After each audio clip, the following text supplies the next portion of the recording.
Bonjour à tous et bienvenue à nouveau. Nous sommes de nouveau rejoints par Einar Tangen, chercheur principal à l'Institut Taihe à Pékin. Donc, bienvenue à nouveau dans l'émission.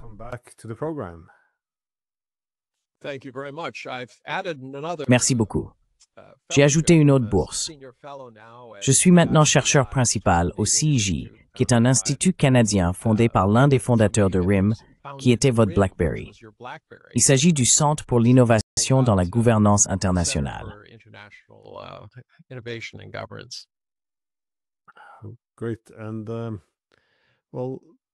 Très bien.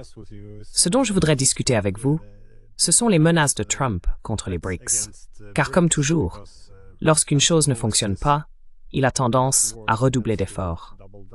Je reconnais cependant que les États-Unis sont manifestement préoccupés par le fait que le système économique international ne fonctionne plus à leur avantage en termes de maintien de l'hégémonie. Mais dans une tentative d'inverser ce déclin, cette guerre tarifaire contre le monde ne semble pas bien se passer. Et comme je l'ai dit, la réponse est toujours de redoubler d'efforts. Un cas qui fait évidemment la une, mais qui se distingue aussi à d'autres égards, ce sont les tarifs douaniers et les menaces contre l'Inde. Il était question d'un tarif de 25% sur l'Inde, mais il est désormais doublé à 50%. Ce qui rend cela étrange, je suppose, c'est que les attaques américaines contre la Chine et la Russie au fil des années, tant sur le plan économique que militaire, ont rapproché ces deux pays. Pensez-vous qu'il soit possible que la même chose se produise avec l'Inde? Ou comment évaluez-vous cette impasse?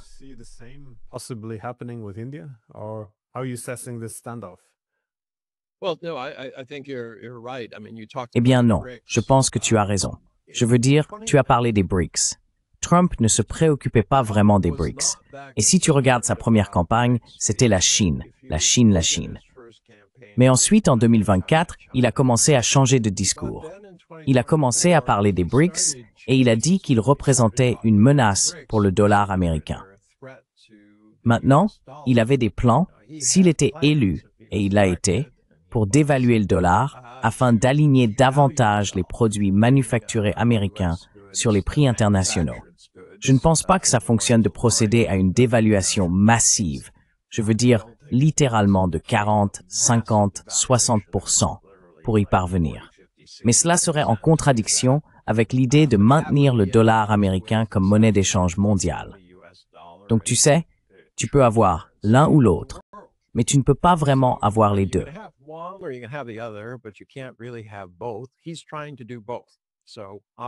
Il essaie de faire les deux. Donc évidemment, les BRICS, en réaction à toutes les manigances menées par lui et d'autres concernant l'utilisation de SWIFT comme arme, le système de règlement bancaire, ont immédiatement réagi. Tout le monde s'est dit, regardez, ils ont saisi les avoirs russes. Peut-être que nous serons les prochains. Et, franchement, le dollar n'est pas aussi stable. Il y a cette dette massive. Donc les pays commencent à se replier, à dire qu'il faut réduire les risques liés aux États-Unis, non seulement en ce qui concerne le commerce, comme l'a montré cette guerre commerciale, mais aussi en ce qui concerne le règlement des échanges. Et c'est une menace directe pour l'économie américaine. Trump le comprend, même s'il ne semble pas comprendre grand-chose d'autre à l'économie. Alors, où en sommes-nous? Nous avançons jusqu'à aujourd'hui.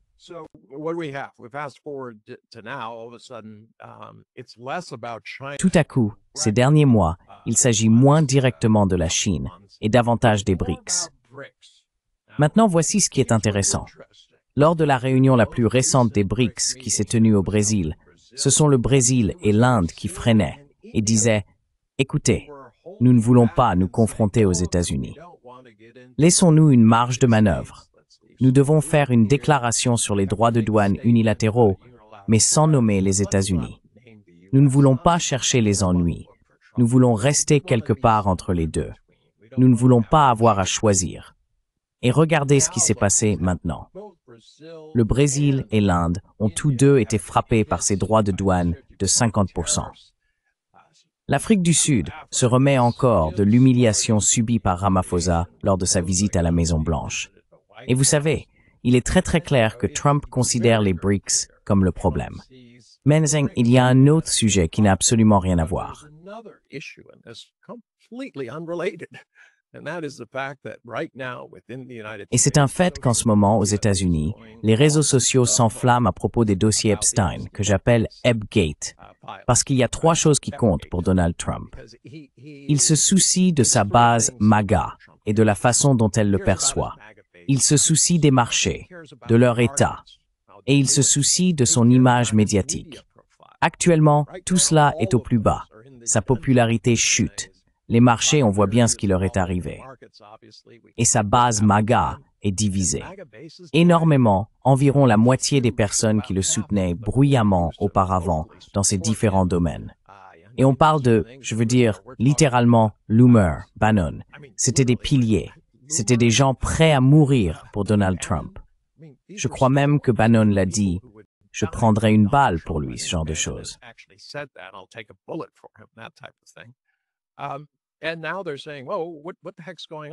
Et maintenant, ils disent, mais qu'est-ce qui se passe? Il faut publier ces dossiers. Et vous savez de quoi s'agit-il? Évidemment, je ne pense pas que quiconque soit confus ou se demande si Trump figure dans ces dossiers Epstein. La question c'est, à quel point? Est-ce qu'il est question d'argent? Est-ce qu'il est question de vidéos? Est-ce qu'il est question de pays étrangers? Et si l'une de ces choses est mentionnée, ce serait absolument corrosif. Ce serait la fin de sa présidence telle que nous la connaissons. Même sans les élections de mi-mandat, il y aurait des démarches pour le destituer. Même de la part de ses propres partisans, qui, rappelons-le, les républicains, dans l'ensemble, ne l'aiment pas. Il a été un tyran avec eux, comme avec tout le monde. Donc on se retrouve dans une situation où Donald Trump semble accélérer les choses, simplement parce qu'il traverse une période vraiment, vraiment difficile sur le plan intérieur.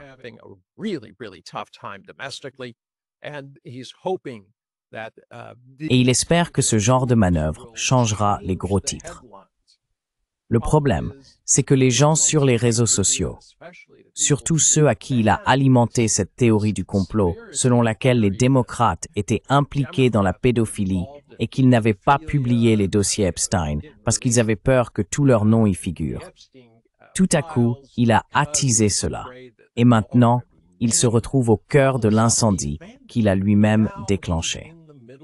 Il ne sait pas comment s'en sortir. Déjà, des personnes très proches de lui disent qu'il n'y a pas d'issue, n'est-ce pas? Si tu publies, il voit les noms, il voit ce qui s'est passé. Si tu ne publies pas, cela continuera simplement à enfler et à devenir une force contre toi, et tu commenceras de toute façon à perdre ta base.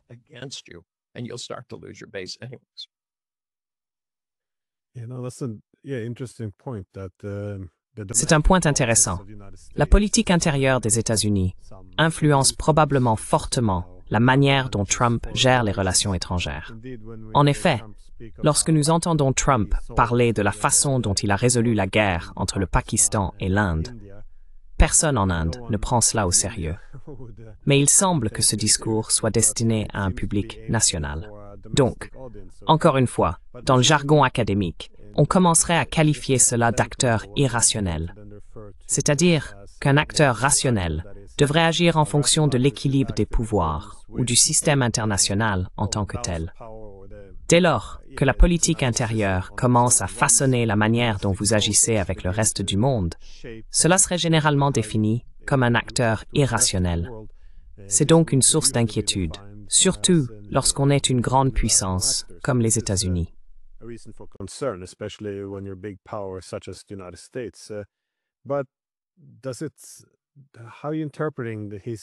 Mais comment interprétez-vous la rhétorique à l'égard de l'Inde?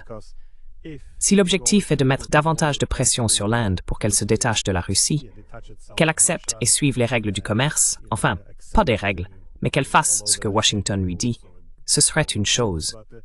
Mais la moquerie, la tentative de ridiculiser l'Inde, son économie, l'humiliation, cela serait très contre-productif si le seul objectif était de convaincre les Indiens que l'Amérique est un partenaire plus important que la Russie. Tournez le dos à la Russie et nous prendrons soin de vous. Au lieu de cela, on dirait qu'ils offrent à l'Inde le statut de vassal, et sinon, elle sera punie. Comment l'interprétez-vous? S'agit-il simplement d'une rhétorique grossière ou est-ce désormais une pratique courante? Rude rhetoric, Well- or is it just common practice by now? Eh bien, je veux dire, lorsque Donald Trump est acculé, il redouble d'efforts. Il ne connaît rien d'autre. Il a été formé par Roy Cohn, qui était, et il le reconnaît lui-même, son principal mentor dans la vie. Roy Cohn était l'avocat discrédité du House Un-American Activities Committee, qui a ruiné la vie de nombreuses personnes. Roy Cohn est mort dans la disgrâce, radié du barreau et ruiné. Mais il a appris à Donald Trump que lorsque l'on est dos au mur, il faut redoubler d'efforts. Ne jamais céder. C'est la chose la plus importante. Redoubler d'efforts. Et d'une manière ou d'une autre, on peut s'en sortir en bluffant. Un peu comme il l'a fait avec plusieurs de ses faillites, où il allait littéralement voir les banques en disant « Vous devez me donner 200 000 $ par mois pour maintenir mon train de vie. »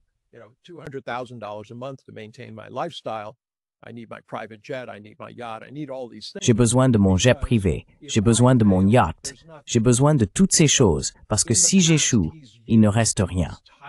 Par le passé, il a utilisé ce genre de tactiques et elles ont fonctionné. Une chose que l'on sait sur les gens, c'est que s'ils ont utilisé des schémas qui ont été efficaces, ils continueront à les utiliser, même lorsqu'ils ne fonctionnent plus, forcément, ou ne sont pas adaptés à la situation. Ce qui, comme vous l'avez souligné, relève ici de la géopolitique. Ce n'est pas de l'immobilier à New York. Jetons donc un coup d'œil à l'Inde. C'est tout récent. Narendra Modi bouillonne à l'idée qu'il pense que les États-Unis sont intervenus dans les élections générales, où il n'a pas obtenu la majorité qu'il espérait.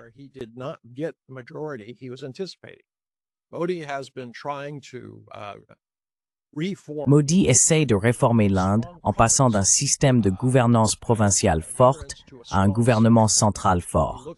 Il regarde ce que la Chine est capable de faire et dit « Regardez, nous devons pouvoir faire la même chose ». Il aurait besoin d'une super majorité à la fois à la Chambre basse et à la Chambre haute pour faire passer cela. Donc, lorsqu'il perçoit une ingérence des États-Unis, il n'est pas content. Ensuite, on arrive au Bangladesh. Après avoir été humilié lors des élections, où est-il allé? En Russie. Souriant, étreignant, embrassant Poutine. Cela n'a pas plu à Washington. Il jouait une carte. Il dit « Regardez, j'ai toujours mon ami la Russie, si vous vous en prenez à moi. » Alors, que s'est-il passé ensuite? Tout à coup, il y a une révolution de couleurs au Bangladesh, un pays qui était très très proche de l'Inde, malgré le fait qu'il soit, vous savez, musulman.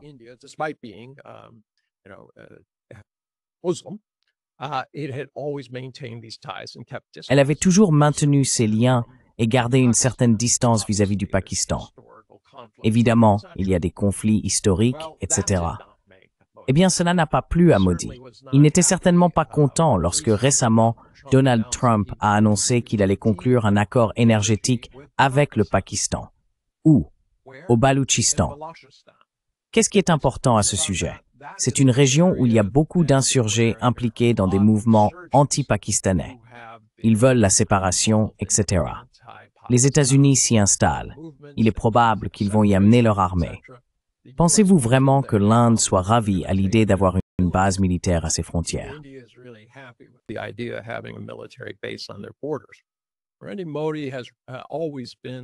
Modi a toujours été considéré comme l'homme fort de l'Inde. Et cela repose sur sa capacité à dire aux gens « L'Inde est seule. Nous sommes puissants. Personne ne nous dit quoi faire. » Cela n'aide pas que Donald Trump ait répété plus de 30 fois qu'il avait réglé le conflit entre le Pakistan et l'Inde, le plus récent. Et comme vous l'avez souligné, des responsables indiens ont déclaré que cela était tout simplement faux. D'un autre côté, les Pakistanais ont dit « Oh, nous allons le nommer pour le prix Nobel de la paix. » Eh bien, cela montre que les États-Unis prennent une direction différente de celle de l'Inde. Autrefois, l'Inde devait servir de rempart à l'expansion de la Chine. Maintenant, tout à coup, cela a été balayé.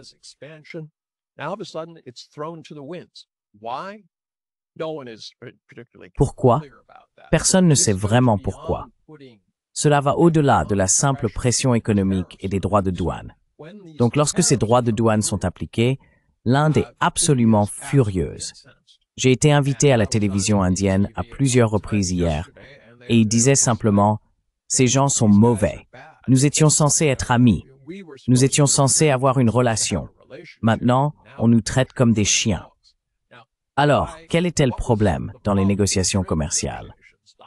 Donald Trump dit « Vous devez vous soumettre et ouvrir tous vos marchés à tout ce que je veux, surtout l'agriculture. » Pourquoi est-ce important?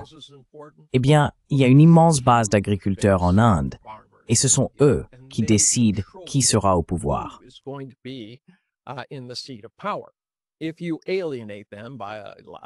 Si vous les aliénez en permettant à des entreprises étrangères d'entrer et de casser les prix, ce sont des agriculteurs qui, vous savez, ont beaucoup d'enfants, donc les exploitations deviennent très très petites après quelques générations. Ils survivent tout juste. Il y a de nombreux suicides parce qu'ils s'endettent. Leur vie est extrêmement dure et difficile. Actuellement, ils reçoivent des subventions du gouvernement indien. Mais si cela devait arriver, tout serait remis en question. C'est donc une ligne rouge absolue pour le BJP et Modi. Ils n'ouvriront pas ces secteurs. Mais cela semble avoir exaspéré Trump. Il dit, « Eh bien, que faites-vous?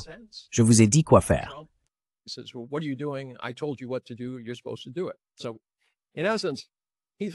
Tu es censé le faire. Donc, en essence, il considère l'Inde comme l'homme malade de l'Asie. Parce que même si elle a une population énorme, phénoménalement énorme, le fait est qu'elle ne possède pas tout l'appareil nécessaire pour rivaliser dans un monde développé. Il la voit donc comme quelqu'un qu'il peut bousculer. Et c'est la même chose avec le Brésil. Comme tout tyran, il va s'en prendre aux plus faibles, essayer de les rallier à sa cause et isoler tous ceux qui pourraient éventuellement le défier. C'est tellement prévisible, malheureusement, la façon dont il agit. Mais comme je l'ai dit, actuellement, ce sont des chiffres énormes.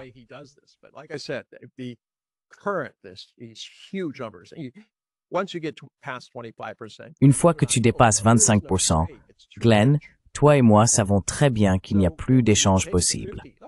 C'est trop, non? Alors si tu montes à 50, d'accord, monte à 500%. Et pourquoi pas 5000%? Ou, comme les calculs de Donald Trump, il dit « Je vais réduire le coût des médicaments de 1000%. » J'essaie toujours de comprendre ça. Tu vas payer les gens pour qu'ils prennent des médicaments? Je ne comprends pas. Comment peux-tu réduire quelque chose de 1000%? C'est comme un effort de 150%. Qu'est-ce que ça veut dire? 100%. C'est tout ce que tu as. Voilà le genre de fanfaronnade qu'il lance. Ça montre juste qu'il ne fait pas attention aux détails. Il veut créer le buzz, faire en sorte que les gens arrêtent de parler de ses problèmes, du fait que sa guerre commerciale a fait long feu.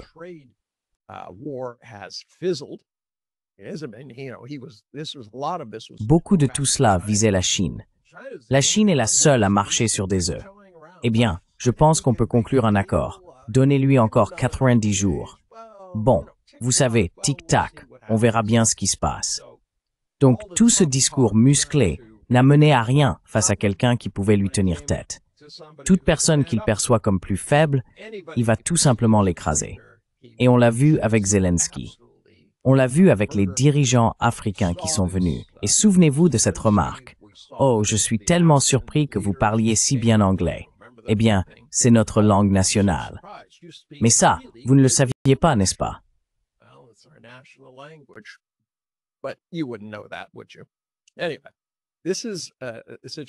De toute façon, on est face à une situation où quelqu'un est vraiment désespéré. Et c'est là que réside le vrai danger, Glenn. Voilà un type, on ne sait pas ce qu'il va faire s'il continue à s'entêter et que ses options deviennent de plus en plus limitées. Il doit faire quelque chose de plus important que son dernier coup. Tu as vu le déplacement de sous-marins nucléaires en soi-disant position. Je ne sais pas ce que ça veut dire. Ils sont toujours en position. Ils sont toujours sous la calotte glaciaire de l'Arctique. Ils sont toujours là. Se mettre en position ne veut rien dire. Mais il a fait ça pour essayer de faire penser les gens à une guerre nucléaire. Pourquoi? Parce qu'ils ne veulent pas qu'il parle d'Epstein.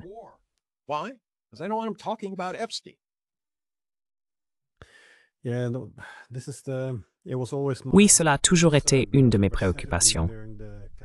Je me souviens l'avoir dit même pendant la campagne.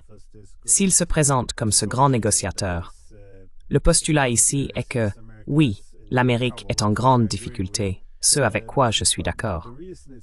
Mais la raison pour laquelle elle est en difficulté, ce avec quoi je ne suis pas d'accord, serait simplement que les dirigeants étaient trop faibles. Ils ont tout cédé. Ils ont été stupides. Tout ce qu'il faudrait pour remettre les choses en ordre et restaurer l'ordre naturel de l'hégémonie américaine serait un leader très fort, capable de tenir tête au monde et de vraiment riposter avec force. Cela a toujours été un postulat étrange, car que se passe-t-il alors?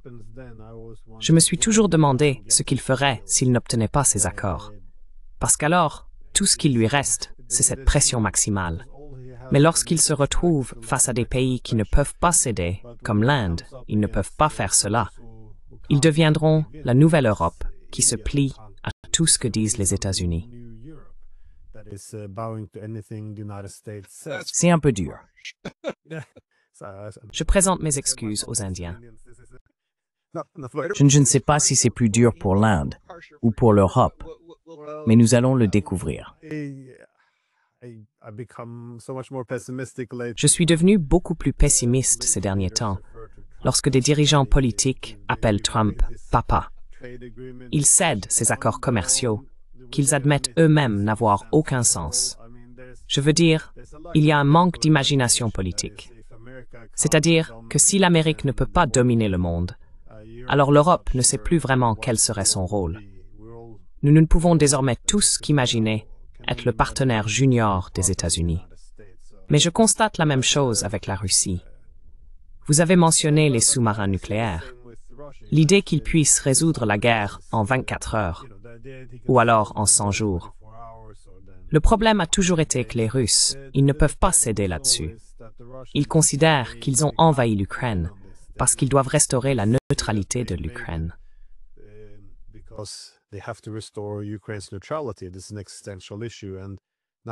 C'est une question existentielle. Et maintenant, ils se battent depuis 3 ans. Ils étaient en train de gagner la guerre. Et maintenant, Trump leur demande essentiellement de se retirer, sans qu'aucun règlement politique ne soit exigé. Il s'agit simplement d'arrêter la guerre, de la geler, d'en faire un accord à la coréenne et d'armer massivement la partie occidentale de l'Ukraine pour que cela s'éternise encore quelques décennies. Cela n'arrivera pas. Et c'est très frustrant de le voir se contenter de redoubler de menaces, car la Russie ne va pas se retirer de cette situation. Ils veulent la neutralité. S'ils ne peuvent pas l'obtenir, je pense qu'ils détruiront l'Ukraine comme alternative. Ce qui est une option horrible, vraiment horrible. Mais ce que je veux dire, c'est qu'il ne semble pas avoir d'autre solution que de s'entêter. Et c'est ce que l'on semble également observer dans les accords commerciaux. Mais oui, je voudrais poser une question, car vous avez mentionné que l'Amérique marche désormais sur des œufs avec la Chine, parce que celle-ci a su résister. Et l'une des raisons pour lesquelles la Chine peut se le permettre, c'est qu'elle a réduit sa dépendance vis-à-vis des États-Unis. Et c'est là toute l'ironie. Trump ne peut intimider que les pays qui dépendent encore fortement du marché américain et qui souhaitent continuer à y croître, ce qui explique pourquoi les Européens sont si exposés à ce type de pression. Car pour eux, l'Amérique est la seule option. Mais c'est bien là l'objectif des BRICS, n'est-ce pas? Diversifier, ne pas être excessivement dépendant des États-Unis.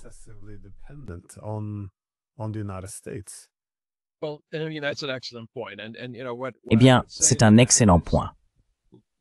Et vous savez ce que je dirais à ce sujet, c'est qu'il faut se rappeler que le Brésil et l'Inde étaient ceux qui essayaient de dire « Hey, écoutez, vous voyez, comme je l'ai dit plus tôt, ne nommez pas les États-Unis, n'entrez pas en conflit avec eux, allez, laissez les choses comme elles sont. On peut trouver un compromis en restant un peu non aligné. » Je pense que si on les met dans la même pièce aujourd'hui, entre Lula et Modi, je pense que le ton de la conversation change radicalement. Et je ne parle pas d'inventer une nouvelle monnaie de commerce, même s'ils cherchent clairement des alternatives.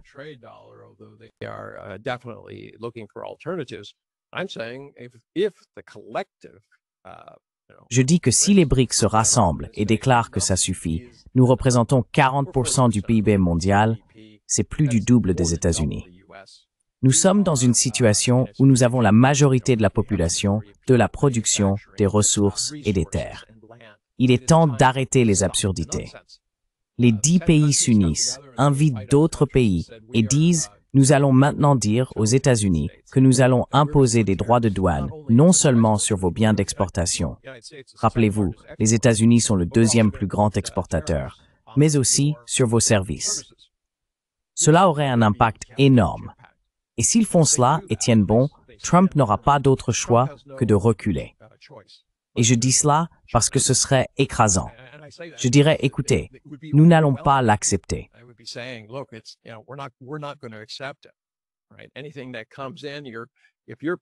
Tout ce qui entre, si vos gens viennent ici et veulent vendre quelque chose, écoutez, nous allons appliquer des tarifs réciproques. Tout ce que vous imposez leur sera appliqué. L'économie américaine souffre déjà parce que Donald Trump négocie avec d'autres pays sur le montant que les consommateurs américains vont devoir payer. Est-ce que quelqu'un ne trouve pas cela un peu étrange? Je veux dire, oui, il prend de l'argent aux Américains. Il le prend d'une poche et il dit, « Eh bien, je vais vous en rendre un peu. » Mais cela n'aide pas la majorité des Américains qui, par leur colère et leur déception envers le système politique américain, ont voté pour lui parce qu'ils pensaient qu'il était d'une certaine manière le vaisseau, certes imparfait, désigné par Dieu pour changer l'Amérique et la rendre à nouveau grande.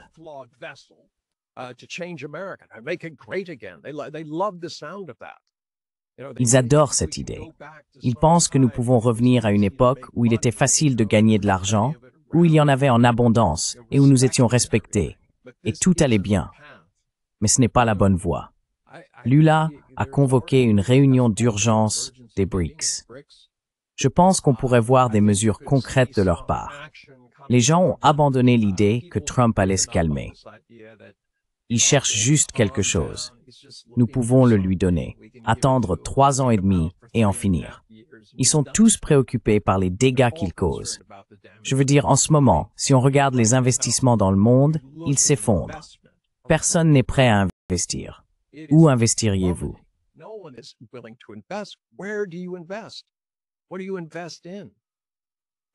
Dans quoi investissez-vous? Si l'Amérique développe des capacités industrielles aux États-Unis, ce qui n'est pas le cas actuellement, mais si elle le faisait, devrais-je investir là-bas? Ou que se passera-t-il dans 3 ans et demi quand quelqu'un d'autre arrivera et décidera d'inverser la tendance en disant « Non, tout ce que Trump a fait, on s'en débarrasse, on va prendre une direction différente ». Les entreprises n'aiment pas ça. Elles aiment la certitude ou au moins la prévisibilité. Elles aiment les partenaires fiables, les pays aussi, les gens aussi. Et Trump montre que l'Amérique est un État voyou, peu fiable, sans remords et uniquement préoccupé par son propre intérêt. Et tant pis pour le reste du monde.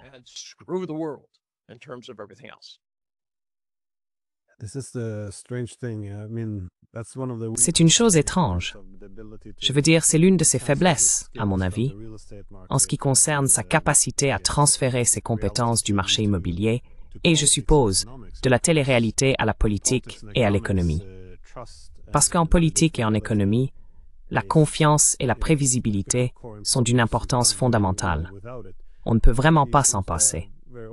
Mais il semble avoir déclaré très ouvertement que ce qui fait de lui un excellent négociateur, c'est sa capacité à être imprévisible. Donc, ambiguïté stratégique, pression maximale, quelques menaces, puis relâchement. Un jour, il menace d'imposer des droits de douane de 50%. Le lendemain, il dit à quel point tout est merveilleux et combien il aime les gens. Je veux dire, c'est très... Si au moins son approche belliqueuse était claire, il y aurait alors une certaine prévisibilité. Mais c'est justement cela. Il n'y a aucune prévisibilité.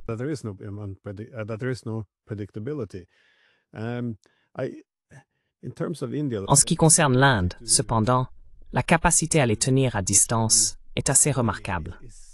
Dans un podcast récent, j'ai qualifié l'Inde et le Brésil de maillons faibles des BRICS. J'ai vu ensuite des commentaires indignés, du genre « leurs économies sont bonnes », etc. Et je pense que cela a été mal compris. Mon point était que chaque fois qu'il s'agit d'approfondir l'intégration économique et de développer davantage les BRICS, c'est généralement le Brésil et l'Inde qui freinent, comme vous l'avez dit. Ainsi, lorsque je participe à une conférence et que je parle à des ambassadeurs ou des responsables militaires indiens, ils soulignent toujours, par exemple, qu'il serait impossible pour l'Inde de rejoindre une monnaie commune, ou qu'il existe de nombreuses limitations. Jusqu'où seront-ils prêts à aller sur la voie de l'intégration des BRICS?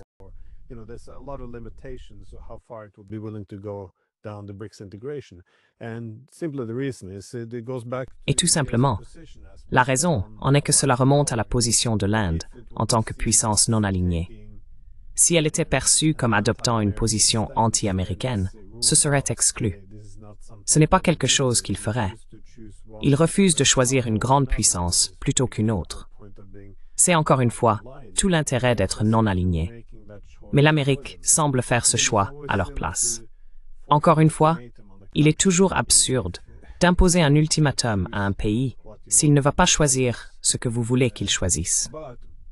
Mais pourquoi les BRICS représentent-ils une menace aussi importante pour les États-Unis? Parce que Trump a affirmé qu'il imposerait de lourds droits de douane à l'Espagne, parce qu'elle fait partie des BRICS, alors que l'Espagne n'en fait pas partie. Cela soulève la question. Pourquoi?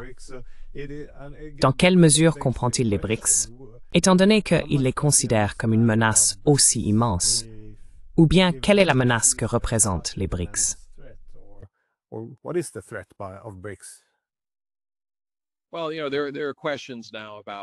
Eh bien, il y a maintenant des questions sur certaines choses.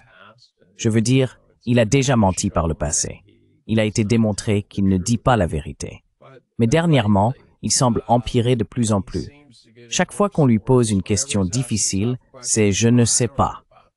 Eh bien, c'est le même type qui s'est présenté en affirmant « je suis le plus intelligent, j'ai la meilleure mémoire, j'ai les meilleures compétences en négociation, je suis le meilleur, le meilleur, le meilleur, le meilleur, le meilleur ». N'est-ce pas? Je n'oublie jamais rien. Je sais tout ce qui se passe. Rien ne se passe sans mon accord. Donc vous voyez, l'homme aux commandes aujourd'hui, il en est réduit à rester assis là. Oh, je ne sais pas. Peut-être que quelqu'un a fait quelque chose. Je ne sais pas. Peu importe. Peu importe ce qui s'est passé. Oui, je veux dire, on pourrait parler longtemps de ses faiblesses.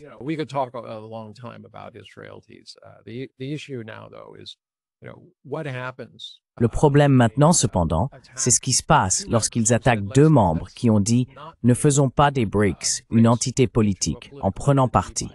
Restons-en simplement au commerce. » Et maintenant, il les a attaqués. Il les a éreintés. Je veux dire, on parle de l'Inde, mais vous imaginez? Trump dit « Je vais vous imposer des droits de douane de 50%. » Pourquoi? Parce que son ami, accusé d'avoir tenté de subvertir le processus électoral, est en prison et il veut qu'on le libère. Franchement, y a-t-il une tentative plus flagrante d'interférer dans la politique intérieure d'un pays? Imaginez si la situation était inversée, si quelqu'un disait cela à propos de Biden ou de quelqu'un d'autre, ou même de Trump. L'Amérique deviendrait folle. Donc il crée vraiment des divisions très très marquées, ce qui est impossible à faire. Je veux dire, Lula ne va pas libérer Bolsonaro. Il n'a même pas le pouvoir de le faire.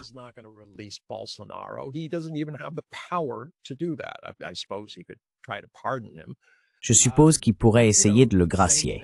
Mais vous savez, c'est la même chose avec les agriculteurs indiens. Ce sont des points de blocage. Ce sont des lignes rouges à ne pas franchir. Donc je crois vraiment que Donald Trump fait exactement le contraire de ce qu'il voulait. Son idée était d'essayer de briser les BRICS. Il disait « Oh, les BRICS, ce n'est rien ». Il y a seulement quelques mois, il disait « Oh, ce n'est rien ». Personne n'y prête attention. Je peux les dissoudre quand je veux. Maintenant, au lieu de les briser, il les a renforcés. Et il sera très intéressant de voir ce qui se passera lors de cette réunion. Évidemment, la Russie poussait pour une position plus progressiste. La Chine était quelque part entre les deux. Mais ils ont dit, vous savez, nous devons nous affirmer.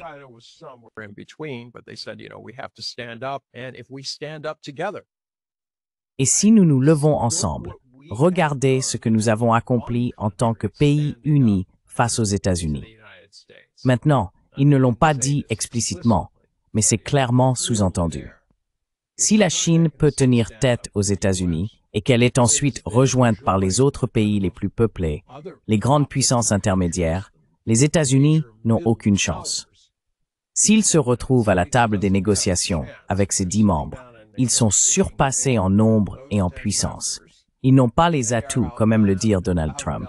Et ils se retrouveraient dans une position très très difficile. Il aurait littéralement transformé les États-Unis, passant de la nation la plus puissante à une nation qui ne serait même plus parmi ses égales.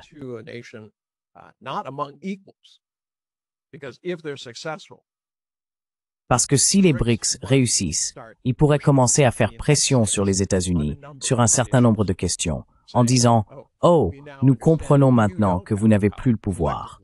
Collectivement, nous l'avons. » Et cela serait extrêmement dangereux pour sa carrière politique, pour son héritage. Ce sont les choses qui lui tiennent à cœur aujourd'hui. Donc oui, il a clairement peur de ce que cela ferait au dollar, de l'impact sur la balance commerciale et le rapport de force. Et chose intéressante, si les BRICS y parviennent, je n'ai aucun doute que l'Europe se tournerait vers eux, car ce serait la seule voie sûre qui lui resterait. S'accrocher aux États-Unis ne fonctionnera pas.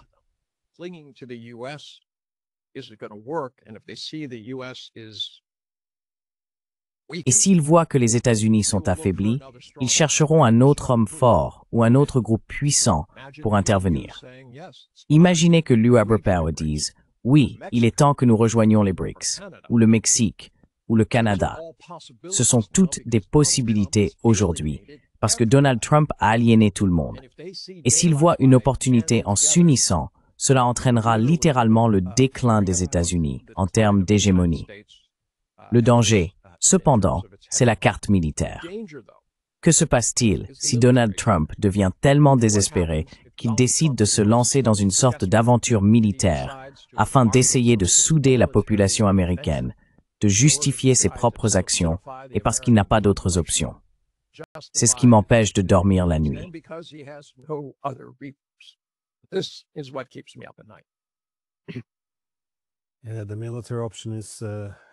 Oui, l'option militaire est encore une fois quelque chose qu'il a initié, notamment pas seulement au Moyen-Orient et aussi avec l'Iran, mais maintenant avec cette nouvelle rhétorique sur les armes nucléaires et ces petites querelles avec Dmitri Medvedev. C'est assez préoccupant, mais c'est toujours le même problème. Quand la guerre économique ne fonctionne pas, il reste toujours la possibilité d'escalader vers le militaire. Il semble cependant que beaucoup des coups de bluff de Trump relevaient, je suppose, de l'art de cueillir les fruits les plus accessibles. C'est-à-dire, vous savez, selon ses propres mots, il a dit « J'ai prévenu tous ces pays, et maintenant ils font la queue pour me lécher les bottes et signer n'importe quel accord qu'on leur met sous le nez. » C'était un peu ça. Oui, bien sûr, ce n'était pas vrai. Mais c'est tout de même intéressant, parce que cela révèle une partie de son scénario idéal, la façon dont il voulait que tout cela se déroule.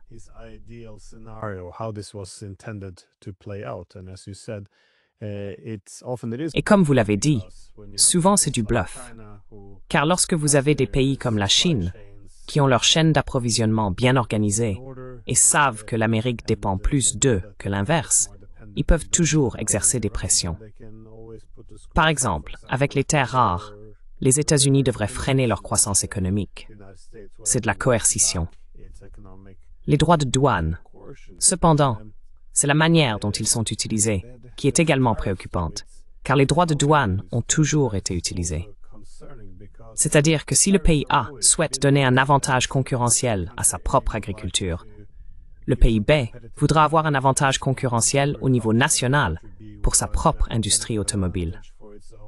Donc chacun a son secteur stratégique, qui est important pour différentes raisons.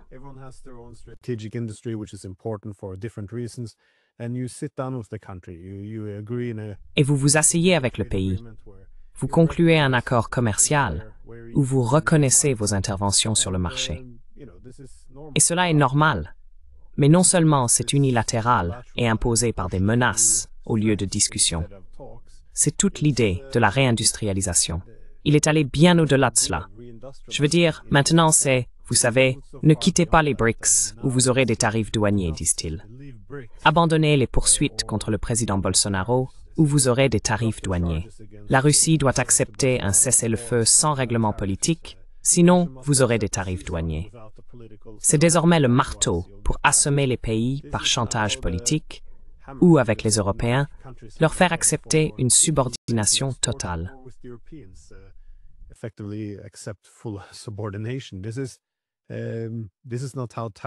Ce n'est pas ainsi que les tarifs douaniers sont censés fonctionner. J'en viens donc à ma dernière question. À quel point cela est-il durable? Parce que s'il ne s'agissait que d'un tarif absurde, les États-Unis pourraient peut-être en absorber le coût.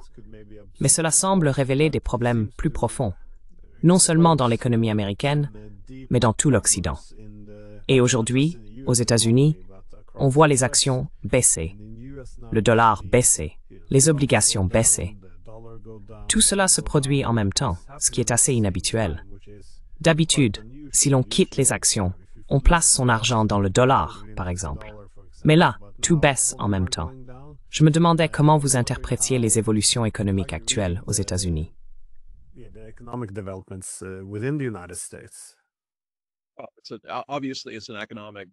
Évidemment, c'est une catastrophe économique.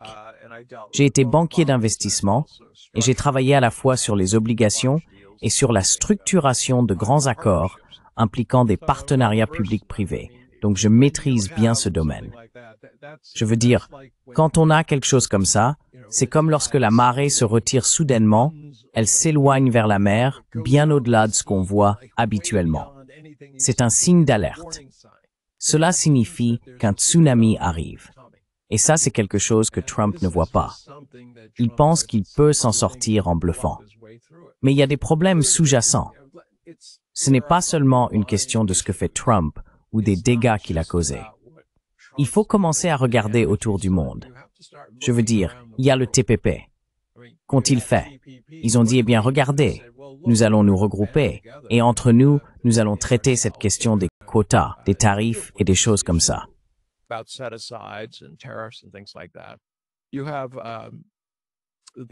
Vous avez le RCEP régional qui permet aux pays, environ 5% de pays en développement, d'en bénéficier. La Chine l'a fait, l'Inde le fait. Tous les pays en développement le font parce qu'ils ne veulent pas que leurs industries locales soient submergées par les pays et entreprises développées. Ils ne veulent pas être redevables à IBM. Donc ils développent ces choses et c'est important, mais ils le font à travers ces groupes commerciaux naturels. Les États-Unis ont eu l'opportunité de faire partie du TPP. Ils l'ont conçu de manière à protéger toutes leurs industries et intérêts qu'ils souhaitaient, du tabac à la pharmacie. Mais ensuite, ils s'en sont retirés sous Donald Trump. Pourquoi? Il n'y a pas de raison claire, si ce n'est qu'ils voulaient montrer qu'il était un meilleur négociateur que quiconque. Et c'est tout le côté dommageable.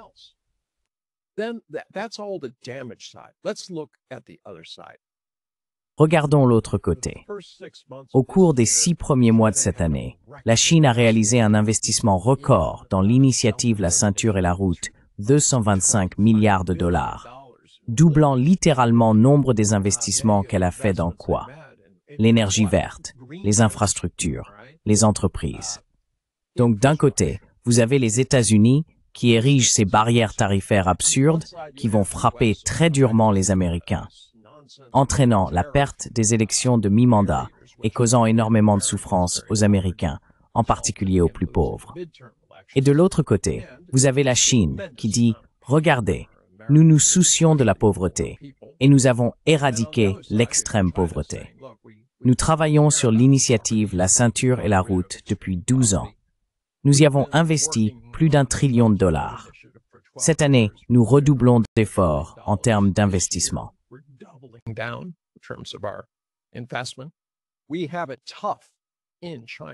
La situation est difficile en Chine. C'est vrai, beaucoup de gens souffrent en Chine, en particulier les petites et moyennes entreprises, à cause de l'incertitude liée à ce qui s'est passé.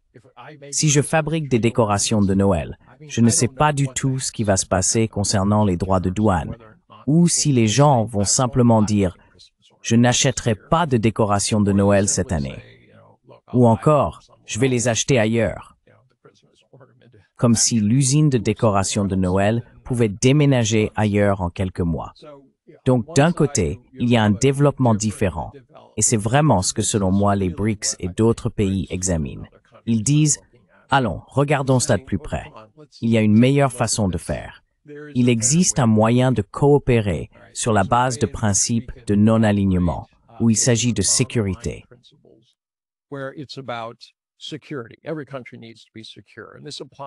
Chaque pays a besoin d'être en sécurité. Et cela s'applique particulièrement à la Russie en ce moment, mais aussi à d'autres pays.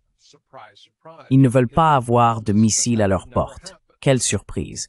Ils avaient promis que cela n'arriverait jamais. Howard Baker s'est documenté. Et cette promesse a été rompue. Donc il faut de la sécurité. Il faut une voie vers le développement.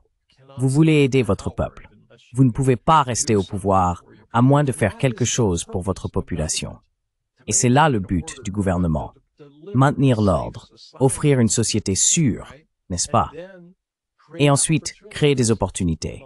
Et enfin, le respect de la souveraineté pour les cultures, pour les pays qui ont été créés principalement par des nations coloniales, qui ont délibérément découpé les pays pour mettre une minorité au pouvoir sur une majorité afin qu'ils restent dépendants des puissances coloniales, même après le départ de ces dernières.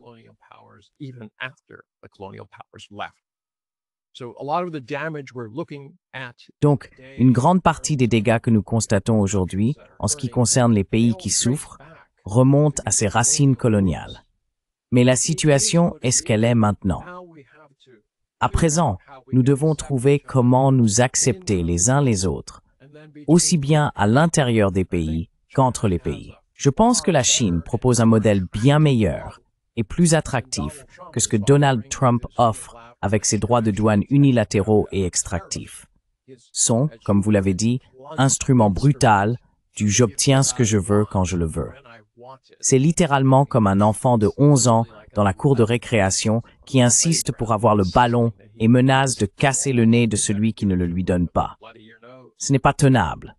Cela n'aide pas l'Amérique. Cela n'aide pas.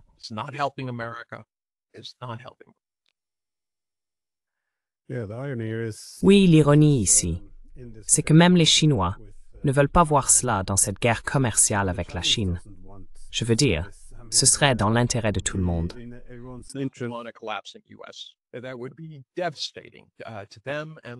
Ce serait dévastateur pour eux et pour l'économie mondiale. Il faudrait des années pour s'en remettre.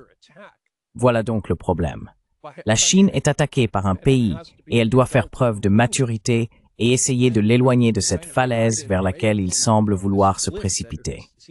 Imaginez, votre ennemi vous attaque et vous devez dire qu'il y aura des conséquences et qu'il faut penser à long terme.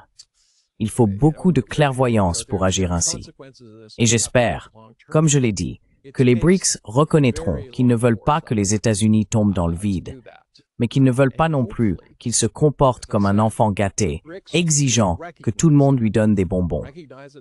Il doit y avoir un équilibre entre ces deux extrêmes. Les États-Unis sont une grande puissance, une grande économie. Ils ne vont pas disparaître de sitôt.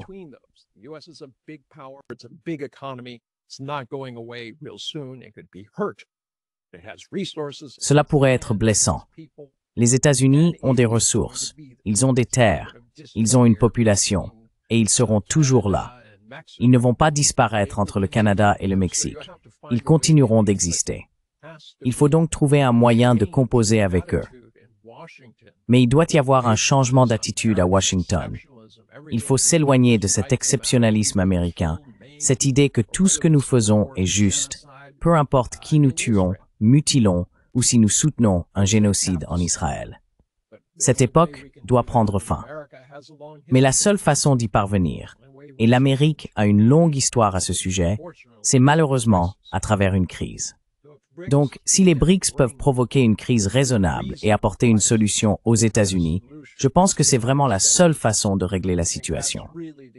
La question est de savoir si Donald Trump est la personne capable de le reconnaître et de l'accepter.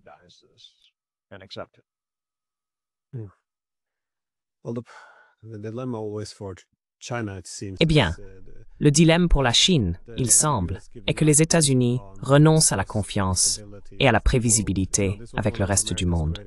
Vous savez, c'était l'une des plus grandes ressources de l'Amérique. Le monde pouvait compter sur elle. Et à mesure que les États-Unis se débarrassent de tout cela, la Chine doit presque se contenter d'offrir confiance et fiabilité afin de conquérir ces marchés. J'imagine que le dilemme pour les Chinois, cependant, c'est que, alors que les États-Unis utilisent la dépendance économique comme une arme, la force de la Chine réside dans le fait qu'elle est prévisible. Mais d'un autre côté, à un moment donné, elle doit aussi réagir, comme elle l'a fait avec les terres rares.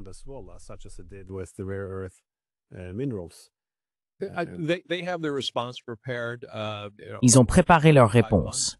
Il y a 4 ou 5 mois, je l'ai déjà mentionné, ils avaient un livre blanc avec 5 points.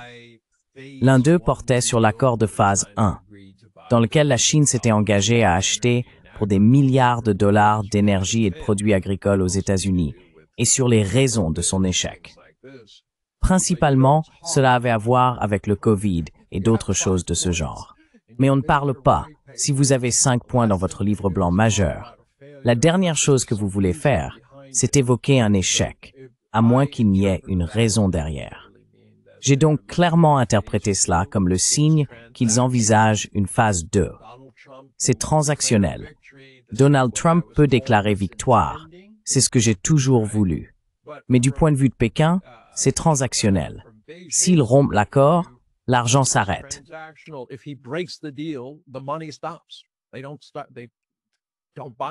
Ils n'achètent rien. Donc d'une certaine manière, cela maintient Donald Trump ancré dans la réalité, que s'il rompt l'accord, il se tire une balle dans le pied, ainsi qu'aux autres secteurs. Mais le problème, c'est que je pense que Pékin a regardé cela et s'est dit, nous avons encore 3 ans et demi avec ce type. Devons-nous vraiment nous presser de conclure un accord? Parce que nous savons, avec certitude, qu'au moment même où l'encre aura séché sur cet accord, il reviendra avec un autre problème, en disant que cela n'est pas couvert par l'accord. Vous ne pouvez pas leur vendre ceci. Nous allons essayer de convaincre d'autres pays d'arrêter de commercer avec vous, et ce genre de choses. On le voit. Je veux dire, c'est très clair avec la Russie en ce moment. En même temps, ils se rencontrent et sont censés faire des progrès.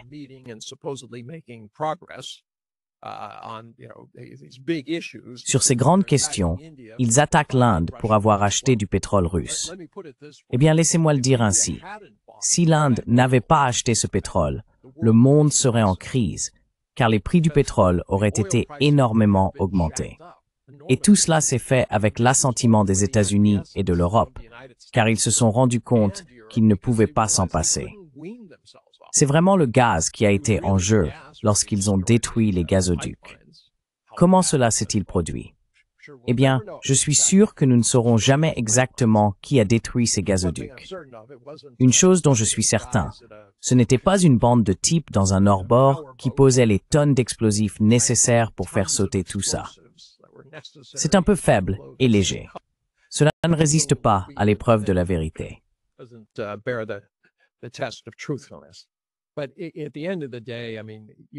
Mais au bout du compte, je veux dire, vous savez, la quantité de pétrole disponible, c'est une question d'offre et de demande. Si vous retirez une énorme partie de l'offre, les prix aux États-Unis, en Europe, partout, deviendraient fous. Et ils resteraient fous, car pour ajouter une telle capacité supplémentaire, la Russie étant l'un des principaux producteurs de pétrole et de gaz, il faudrait des années, de très nombreuses années pour y parvenir. Pendant ce temps, tout le monde en souffrirait. Donc à ce moment-là, l'Inde jouait un rôle en faisant semblant de dire « Nous imposons des sanctions à la Russie. Nous allons limiter leurs revenus. » Mais d'un autre côté, nous ne pouvons pas supporter les hausses de prix qui résulteraient si nous mettions réellement un cordon autour de la Russie.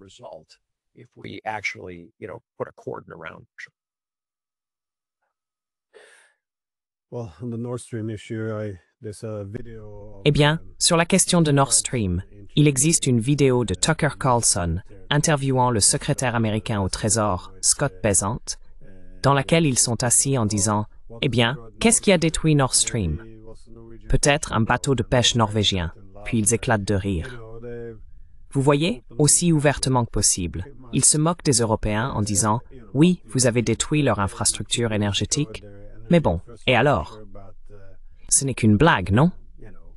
So what? There's no It's just a joke, tangibility. right? Yeah, despite the fact that Malgré le Biden fait que Biden ait dit « S'il y a une guerre, nous détruirons Nord Stream 2 ». we will. Et puis cela arrive. Simple coïncidence, j'en suis sûr. Just by coincidence, I'm sure. But I think this is the lesson for countries like India. Mais je pense que c'est la leçon pour des pays comme l'Inde, car comme vous l'avez dit, les Américains reviendront si on fait ce qu'ils demandent. Ce n'est pas comme si, d'accord, on va se couper de l'énergie russe. On va accepter une énorme punition économique. On va accepter de se couper d'un partenaire historiquement fiable. Mais au moins, ce sera le moindre de deux mots. Mais ils savent que plus on devient dépendant, si on se coupe des Russes, on devient plus dépendant des États-Unis. Alors les États-Unis auront une position encore plus forte lors du prochain tour, quand ils viendront dire « Eh bien, vous ne pouvez pas vraiment commercer non plus avec les Iraniens et les Chinois. » Et soudain, on se retrouve dans cette interdépendance défavorable et asymétrique avec les États-Unis, où les États-Unis peuvent alors dicter les conditions commerciales, obtenir des concessions politiques. Et à un moment donné, on devient un vassal. Encore une fois, ce n'est pas pour critiquer les Européens, mais oui, c'est ce qui est arrivé à l'Europe, et elle a couru dans cette direction. Il était assez prévisible de voir comment cela allait se terminer. It was quite predictable how this was going to end. And the recent conflict between Pakistan Et le récent conflit entre le Pakistan et l'Inde l'a bien mis en évidence. D'un côté, le Pakistan s'appuyait sur des fournisseurs du Sud global, la Turquie, la Chine, etc., pour se défendre. Et de l'autre, l'Inde comptait sur qui? Les mêmes puissances coloniales qui l'ont fait passer de 24% du PIB mondial avant l'arrivée des Britanniques à 4% au moment de leur départ. Ils dépendent d'eux pour leurs armes et leur armement, de plus en plus des États-Unis. Je veux dire, la quantité d'armes qu'ils recevaient de la Russie était autrefois très élevée, bien au-delà de 70%. Cette fois, c'est la moitié de cela. Donc il semble qu'ils pensaient pouvoir jouer sur les deux tableaux et compter sur l'Occident. Mais je pense que c'est un signal d'alarme.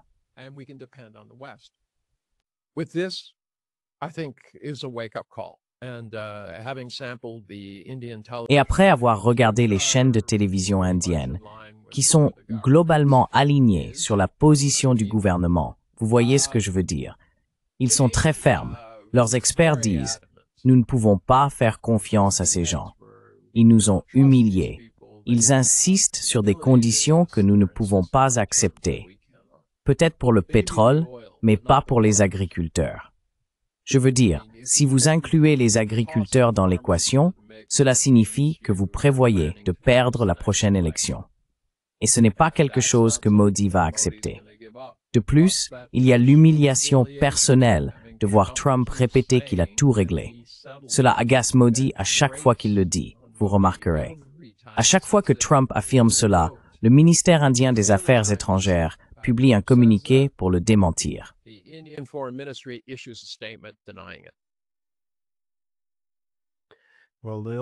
Eh bien, ils pensaient aussi qu'acheter des avions de chasse américains leur permettrait de gagner les faveurs de Trump et de se mettre du bon côté de Washington.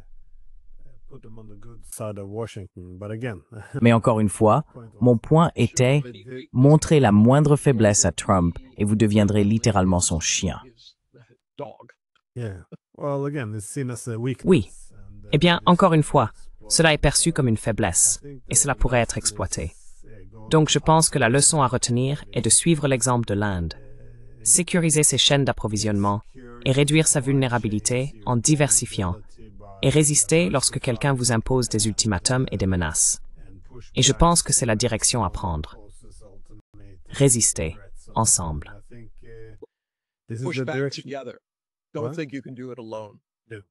Ne pensez pas que vous pouvez le faire seul. Il faut que ce soit un BRICS uni, ou au moins 9/10 d'entre eux qui se rassemblent et disent « Voici notre position ». Ce serait mieux si c'était un organisme fondé sur le consensus, comme cela. S'ils disent « Ça suffit, nous devons être les adultes dans la pièce face aux États-Unis », Et s'ils veulent détruire leur économie, libre à eux. Mais nous ne nous laisserons plus intimider. But we will not be bullied anymore. So there you have it. Trump. Voilà donc où nous en sommes. Trump est devenu, sans le vouloir, le principal promoteur des BRICS et de leur fonction principale, diversifier votre économie. Einar Tangen, merci beaucoup pour votre temps. J'attends toujours avec impatience de m'entretenir avec vous. Alors merci encore. Speaking with you. So thanks again.